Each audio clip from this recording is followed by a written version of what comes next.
প্ৰবঞ্চনাৰ জাল পাতি সৰ্বসাধাৰণ ৰাইজৰ ধন লুণ্ঠন কৰি অহা মহাপ্ৰবঞ্চক সৰ্বেশ আলী অৱশেষত পৰিল আৰক্ষীৰ জালত। বিলাসীপাৰা চহৰৰ মাজমজিয়াত ভুৱা কাৰ্যালয় খুলি সহজ সৰল লোকক টাৰ্গেট কৰি লৈছিল প্ৰবঞ্চকটোৱে। বিভিন্ন বেংকৰ পৰা ঋণ প্ৰদানৰ নামত সৰ্বেশ আলীয়ে বহুজনৰ পৰা লাখে লাখে টকা সৰকাই নিয়াৰ অভিযোগ উঠিছে। পশ্চিমবংগৰ এগৰাকী ভুক্তভোগীৰ এজাহাৰৰ ভিত্তিত বিলাসীপাৰা আৰক্ষীয়ে আজি সৰ্বেশ আলীক গ্ৰেপ্তাৰ কৰে। সৰ্বেশ আলীৰ ভুৱা কাৰ্যালয়ৰ পৰা আৰক্ষীয়ে উদ্ধাৰ কৰিছে বহু আপত্তিজনক নথিপত্ৰ।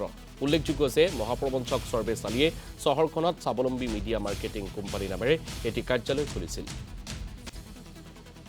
বিলাসীপাড়াৰ সোনামুখীৰ সৰ্বেশ আলী নামৰ যুৱক এজনে বিলাসীপাড়াৰ মাজমজিয়াত স্বাৱলম্বী ডিজিটেল প্ৰাইভেট লিমিটেড নামেৰে এটা অফিচ খুলি তাৰ পৰা বিলাসীপাড়াৰ ৰাইজক লোন দিয়াৰ বিনিময়ত SBIৰ পৰা লোন দিয়াৰ বিনিময়ত আৰু বিভিন্ন কোম্পানীৰ পৰা বেংকৰ পৰা লোন দিয়াৰ বিনিময়ত লাখ লাখ টকা মানুহৰ পৰা উৎকোচ লৈছে।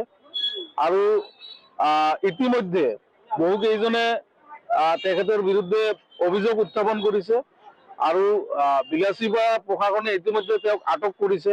তাৰ বাবে প্ৰথমতে বিলাসীপাড়া প্ৰশাসনক ধন্যবাদ জ্ঞাপন কৰিছো আৰু ইয়াৰ লগতে বিলাসীপাড়া প্ৰশাসনৰ ওচৰত দাবী জনাইছো যাতে সেই অপৰাধীজন, সেই অভিযুক্তজন যাতে কোনো পধ্যে সাৰি যাব নোৱাৰে